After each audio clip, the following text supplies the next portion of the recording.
Hi hello ನಮಸ್ಕಾರ. ಎಲ್ಲರೂ ಹೇಗಿದ್ದೀರಾ? ಐ ಹೋಪ್ ಎಲ್ಲರೂ ಚೆನ್ನಾಗಿದ್ದೀರಾ ಅಂತ ಭಾವಿಸ್ತೀನಿ.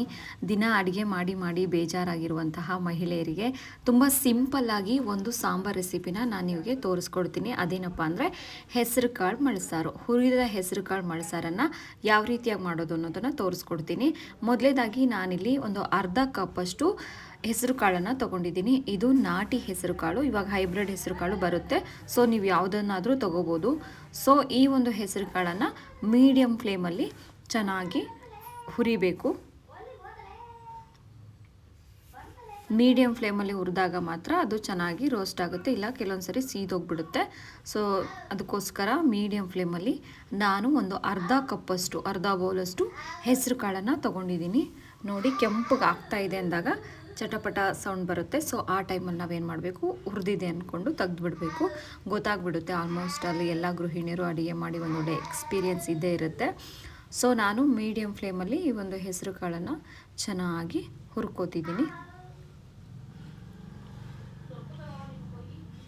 ನೋಡಿದ್ರಲ್ಲ, ಹೆಸರು ಕಾಳು ಹುರಿದಿದ್ದೀನಿ. ಇನ್ನೊಂದು ಈಗ ಖಾರನ ರೆಡಿ ಮಾಡ್ಕೊಬಿಡೋಣ. ನಾನು ಮೊದಲಿಗೆ ಇಲ್ಲಿ 1 ಬೌಲಷ್ಟು ತೆಂಗಿನಕಾಯಿ ತೊಗೊಂಡಿದ್ದೀನಿ, ಹಸಿ ತೆಂಗಿನಕಾಯಿ. ಸಿಂಪಲ್ಲಾಗಿ ನಾವು ತರಕಾರಿ ಸಾಂಬಾರಿಗೆ ಏನು ಖಾರಗಳನ್ನು ಹಾಕ್ತೀವೋ ಅದೇ ರೀತಿಯಾಗಿ ಇದಕ್ಕೂ ಸಹ ಹಾಕ್ತಾ ಇರಬೇಕು.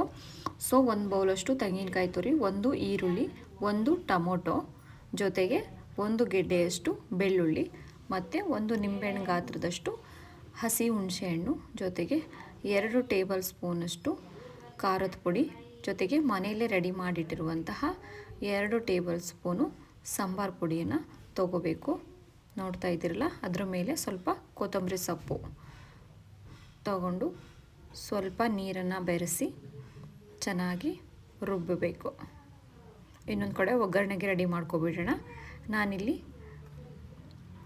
ಒಂದು ಸ್ವಲ್ಪ ಎಣ್ಣೆ ಹಾಕ್ತಿದ್ದೀನಿ. ಒಗ್ಗರಣೆಗೆ ನಿಮಗೆ ಎಷ್ಟು ಬೇಕೋ ಅಷ್ಟು ಎಣ್ಣೆ ಹಾಕ್ಕೊಳ್ಳಿ. ಮತ್ತು ಸಾಸಿವೆ ಸಿಡಿಸಿ ಸ್ವಲ್ಪ ಜೀರಿಗೆ, ಜೊತೆಗೆ 1 ಗೆಡ್ಡೆಯಷ್ಟು ಈರುಳ್ಳಿ,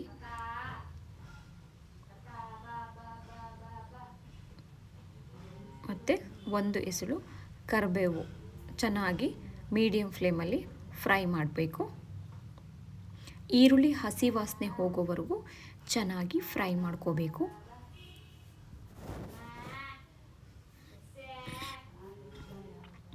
ಮತ್ತು ನಾನಿಲ್ಲಿ ಒಂದು ಅರ್ಧ ಟೊಮೊಟೊನ ಕಟ್ ಮಾಡಿಟ್ಟಿದ್ದೀನಿ. ಆ ಒಂದು ಟೊಮೊಟೊನೂ ಸಹ ನಾನಿಲ್ಲಿ ಫ್ರೈ ಮಾಡ್ತಿದ್ದೀನಿ. ಇದು ಹಸಿ ವಾಸನೆ ಹೋಗಿ ತುಂಬ ಸ್ಮ್ಯಾಶ್ ಥರ ಆಗಬೇಕು, ಹಾಗೆ ನಾವು ಹುರ್ಕೋಬೇಕು. ಜೊತೆಗೆ ನಾನಿಲ್ಲಿ ರುಬ್ಬಿಟ್ಟಿರುವಂತಹ ಖಾರನ ಇದಕ್ಕೆ ಆ್ಯಡ್ ಮಾಡಿಬಿಡ್ತೀನಿ. ಈ ಕಡೆ ಚೆನ್ನಾಗಿ ಫ್ರೈ ಆಗ್ತಾ ಇದೆ ಮೀಡಿಯಮ್ ಫ್ಲೇಮಲ್ಲಿ. ಇದಕ್ಕೆ ಖಾರನ, ರುಬ್ಬಿಟ್ಟಿರುವಂತಹ ಒಂದು ಖಾರನ ಬೆರೆಸಬೇಕು. ಮತ್ತು ನಿಮಗೆ ಎಷ್ಟು ಹದಕ್ಕೆ ನೀರು ಬೇಕೋ ಅದನ್ನು ಹಾಕ್ಕೋಬೇಕು. ಕೆಲವೊಬ್ಬರು ತೆಳು ಸಾಂಬಾರು ಇಷ್ಟಪಡ್ತಾರೆ, ಕೆಲವರು ಮುದ್ದೆಗೂ ಸಹ ಚೆನ್ನಾಗಿರುತ್ತೆ ಅನ್ನೋ ಕಾರಣಕ್ಕೆ ಸ್ವಲ್ಪ ದಪ್ಪನವಾಗಿ ಸಾಂಬಾರನ್ನು ಮಾಡ್ತಾರೆ.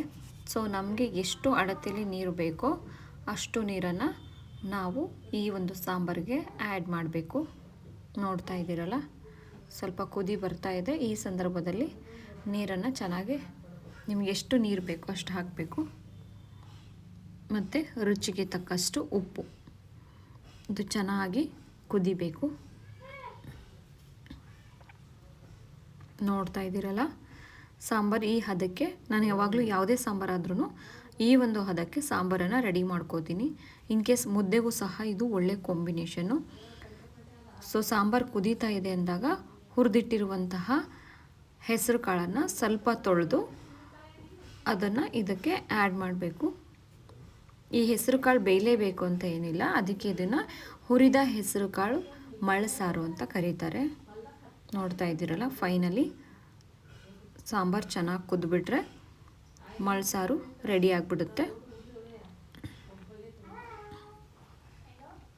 ನೋಡಿ, ಚೆನ್ನಾಗಿ ಕುದೀತಾ ಇದೆ.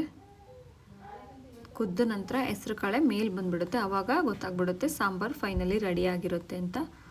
ಸೊ ಫೈನಲಿ ಬಿಸಿ ಬಿಸಿ ಅನ್ನ, ಮುದ್ದೆಗೆ ಒಂದು ಹೆಸರು ಕಾಳು ಸಾಂಬಾರು ರೆಡಿಯಾಗಿದೆ. ತುಂಬ ಸಿಂಪಲ್, ಟೇಸ್ಟಿ. ನೀವು ಸಹ ಒಮ್ಮೆ ಟ್ರೈ ಮಾಡ್ಬೋದು. ತರಕಾರಿ ಸಾಂಬಾರು ಏನಾದರೂ ಬೇಜಾರಾಗಿದ್ದರೆ ಈ ರೀತಿಯಾಗಿ ಹೆಸರು ಕಾಳು ಮಾಳ್ಸಾರನ್ನು ಒಮ್ಮೆ ಟ್ರೈ ಮಾಡಿ. ಮತ್ತು ತುಂಬ ಬೇಗನೂ ಸಹ ಈ ಒಂದು ಸಾಂಬಾರನ್ನು ನಾವು ರೆಡಿ ಮಾಡ್ಬೋದು. ತುಂಬ ಸಿಂಪಲ್ ಅಂದರೆ ತುಂಬ ಸಿಂಪಲ್ಲಾಗಿ ಮಾಡುವಂತಹ ಒಂದು ಹೆಸರು ಕಾಳು ಮಳ್ಸಾರು ರೆಡಿಯಾಗಿದೆ. ಬಿಸಿ ಬಿಸಿ ಅನ್ನಕ್ಕೆ ಹೆಸರು ಕಾಳು ಮಳ್ಸಾರು. ಇದೇ ರೀತಿಯಾದಂತಹ simple and tasty healthy food ಬ್ಲಾಗಾಗಿ ನಮ್ಮ ಒಂದು ರಜನಿ ಬ್ಲಾಗ್ಸನ್ನು ಫಾಲೋ ಮಾಡಿ, ಸಬ್ಸ್ಕ್ರೈಬ್ ಮಾಡಿ. ಮತ್ತೆ ಮುಂದಿನ ವಿಡಿಯೋದಲ್ಲಿ ಸಿಗ್ತೀನಿ. ಧನ್ಯವಾದ.